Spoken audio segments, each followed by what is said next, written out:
सहारा enterprises तुमच्या स्वप्नातली गाडी आता कमी किमतीत. इचलकरंजी शहरालगत असलेल्या कबनूर चंदूर रोडवर कोन्नूर पार्कमधल्या सहारा एंटरप्राइजेस इथं पश्चिम महाराष्ट्रातली विविध बँका आणि फायनान्स कंपन्यांनी जप्त केलेल्या जुन्या दुचाकी आणि चारचाकी गाड्यांची विक्री केली जाते. शोरूम किमतीपेक्षा 25 ते 50% कमी दरात, उत्तम स्थितीत आणि संपूर्ण कागदपत्रांसह त्वरित डिलिव्हरी.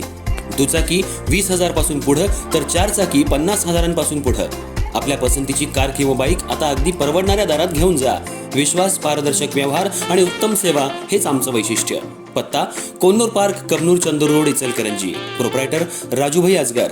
संपर्क 8055810910 आणि 9860785786. सहारा एंटरप्राइजेस, दर्जा, विश्वास आणि बचत यांचं परिपूर्ण ठिकाण.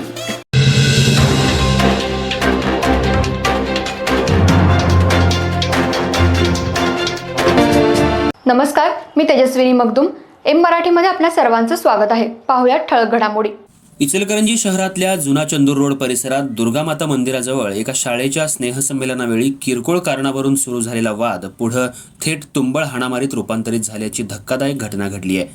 या घटनेत दोन्ही गटातील 4 जण गंभीर जखमी झाले असून त्यांना उपचारासाठी आयजीएम रुग्णालयात दाखल करण्यात आले. ऐन निवडणुकीच्या काळात घडलेल्या या घटनेमुळे परिसरात मोठी खळबळ उडाली आहे.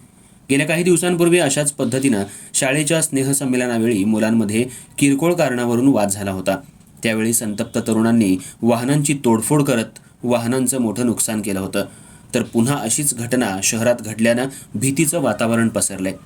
जुना चंदूर रोड परिसरात असलेल्या शाळेच्या स्नेहसंमेलनाच्या कार्यक्रमादरम्यान सौरभ बाळू भिरुगडे वय 29 राहणार जुना चंदूर रोड बर्गेमाळा आणि परशुराम लिंगप्पा गड्डाकी वय 42 राहणार जुना चंदूर रोड यांच्यात किरकोळ कारणावरून वाद झाला. सुरुवातीला हा वाद शाब्दिक चकमकीपुरताच मर्यादित होता. मात्र वाद उफाळून आल्यानं त्याचं हाणामारीत रूपांतर झालं. उपस्थितांनी मध्यस्थी करत हा वाद मिटवला होता. त्यानंतर काही वेळानं सौरभ भिरुगडे दुर्गामाता मंदिर परिसरात आले असता परशुराम गड्डाकी यांच्या मुलानं वडिलांना मारल्याचा जाब विचारत सौरभ यांच्यावर हल्ला केला. यामुळे पुन्हा एकदा तणाव निर्माण झाला. याच रागातून दोन्ही गटातील तरुण समोरासमोर येत परिस्थिती हाताबाहेर गेली. काही जणांनी कोयता तर काहींनी लाकडी दांडकं हातात घेऊन एकमेकांवर हल्ले केले. या तुंबळ हाणामारीत परशुराम लिंगप्पा गड्डाकी वय 42, बाळासो महादेव नाईक 35, संतोष रामचंद्र लोहार 32 आणि सौरभ बाळू भिरुगडे वय 29 हे सर्वजण गंभीर जखमी झाले. घटनेची माहिती मिळताच नागरिकांनी जखमींना तातडीनं आयजीएम रुग्णालयात दाखल केलं. दरम्यान शिवाजीनगर पोलीस ठाण्याच्या अधिकाऱ्यांनी घटनास्थळी धाव घेऊन पंचनामा केला असून पुढील तपास सुरू आहे. वारंवार घडणाऱ्या अशा घटनांमुळे नागरिकांमध्ये भीतीचं वातावरण निर्माण झालंय.